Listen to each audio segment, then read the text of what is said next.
Hai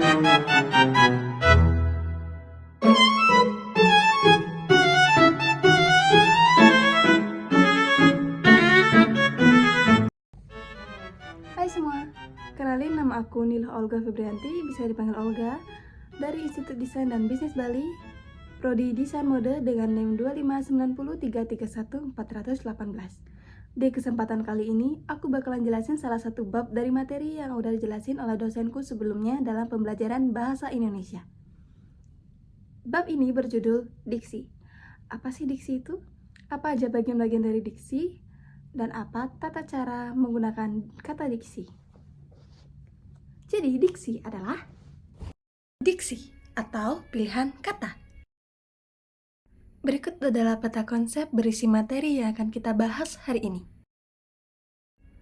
Terdiri dari aspek kata, kemudian kesesuaian pilihan kata, ketepatan pemilihan kata, kata bermakna denotatif dan konotatif, kata bersinonim, kata bermakna umum dan khusus, dan yang terakhir, kata yang mengalami perubahan. Selanjutnya kita akan bahas tentang aspek kata. Setiap kata terdiri atas dua aspek, yaitu bentuk dan makna. Bentuk merupakan sesuatu yang dapat dihindari, dilihat, atau didengar. Makna merupakan sesuatu yang dapat menimbulkan reaksi dalam pikiran kita karena rangsangan bentuk. Untuk memahami kata, kita harus mengetahui bentuk dan makna kata itu sekaligus. Pemahaman terhadap salah satu aspek saja tidak menjamin pemahaman terhadap kata. Seorang yang mengetahui bentuk atau rupa suatu benda belum tentu mengetahui namanya.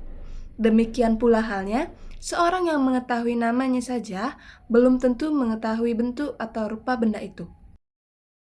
Jadi, pemahaman terhadap kata bentuk dan makna kata merupakan syarat bagi pemahaman terhadap kata. Yang kedua adalah ketepatan pemilihan kata. Bahasa sebagai alat komunikasi berfungsi untuk menyampaikan gagasan atau ide pembicara kepada pendengar atau penulis kepada pembaca. Pendengar atau pembaca akan dapat menerima gagasan atau ide yang disampaikan pembicara atau penulis apabila pilihan kata yang mengandung gagasan dimaksud tepat. Pilihan kata yang tidak tepat dari pembicara atau penulis dapat mengakibatkan gagasan atau ide yang disampaikan tidak dapat diterima dengan baik oleh pendengar atau pembaca. Oleh karena itu, kita perlu memperhatikan hal-hal berikut. Kata bermakna denotatif dan konotatif, kata bersinonim, kata umum dan khusus, kata yang mengalami perubahan makna. Kata bermakna denotatif dan konotatif. Makna denotatif adalah makna yang menunjukkan adanya hubungan konsep dengan kenyataan. Makna ini merupakan makna yang lugas, makna apa adanya. Makna ini bukan makna kiasan atau perumpamaan. Sebaliknya, makna konotatif atau asosiatif muncul akibat asosiasi perasaan atau pengalaman kita terhadap apa yang diucapkan atau apa yang didengar. Makna konotatif dapat muncul di samping makna denotatif suatu kata. Dalam bahasa tulisan ragam ilmiah dan formal, yang harus kita gunakan adalah kata-kata denotatif, agar keobjektifan bisa tercapai dan mudah dipahami tanpa adanya asosiasi. Hal ini perlu diperhatikan karena apabila terdapat kata asosiatif, pemahaman pembaca atau pendengar sangat subjektif dan berlainan. Kata bersinonim. Kata bersinonim adalah kata yang memiliki makna yang sama atau hampir sama. Banyak kata bersinonim yang berdenotasi sama, tetapi konotasinya berbeda.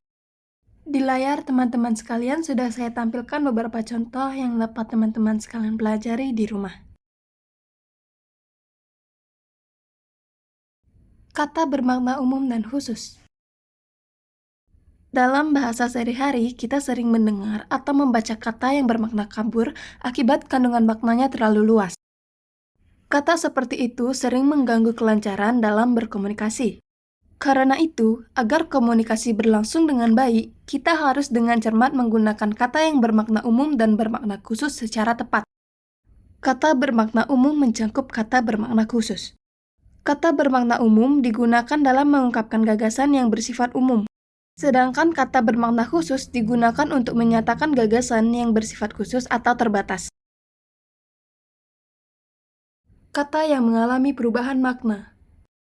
Dalam bahasa Indonesia, juga dalam bahasa lain, terdapat kata yang mengalami penyempitan makna, peluasan makna, dan perubahan makna. Demi ketepatan pilihan kata, kita pun harus berhati-hati menggunakan kata-kata yang memiliki tampilan mirip, seperti kata bahwa, bawa, dan bawah. Kita pun harus berhati-hati menggunakan ungkapan tertentu, seperti bercerita tentang, bukan menceritakan tentang. Kesesuaian pemilihan kata. Kesesuaian pilihan kata berkaitan dengan pertimbangan pengungkapan gagasan atau ide dengan memperhatikan situasi bicara dan kondisi pendengar atau pembaca. Dalam pembicaraan yang bersifat resmi atau formal, kita harus menggunakan kata-kata baku. Sebaliknya, dalam pembicaraan tak resmi atau santai, kita tidak dituntut berbicara atau menulis dengan menggunakan kata-kata baku untuk menjaga keakraban. Faktor kepada siapa kita berbicara atau kita menulis harus diperhatikan agar kata-kata yang kita gunakan dapat dipahami oleh mereka pada saat kita berbicara dengan masyarakat awam. Berikut adalah hal-hal yang harus diperhatikan. Kata baku. Kata baku adalah kata yang tidak bercirikan bahasa daerah atau bahasa asing, baik dalam penulisan maupun dalam pengucapannya harus bercirikan bahasa Indonesia. Kata ilmiah dan populer. Kata ilmiah adalah kata yang biasa digunakan di lingkungan ilmuwan dan dunia pendidikan umumnya. Kata populer adalah kata yang biasa digunakan di kalangan masyarakat umum. Sekarang kita sudah berada di bagian akhir dari materi hari ini, yaitu adalah rangkuman. Pemakaian kata menjadi hal yang perlu diperhatikan dalam penggunaan bahasa baik secara lisan maupun tulisan.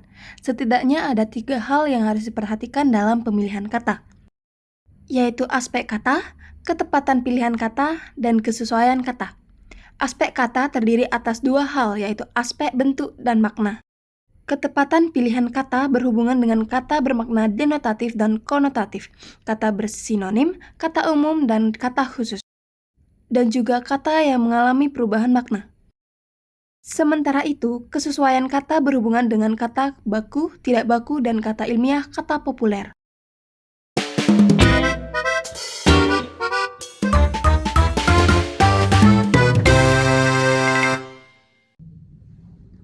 Nah, jadi gimana video tadi? Udah jelas? Atau belum? Aku minta maaf kalau ada salah kata, typo, atau pengucapan yang aku lakukan di video sebelumnya. Sekian dari aku. Terima kasih. Bye-bye.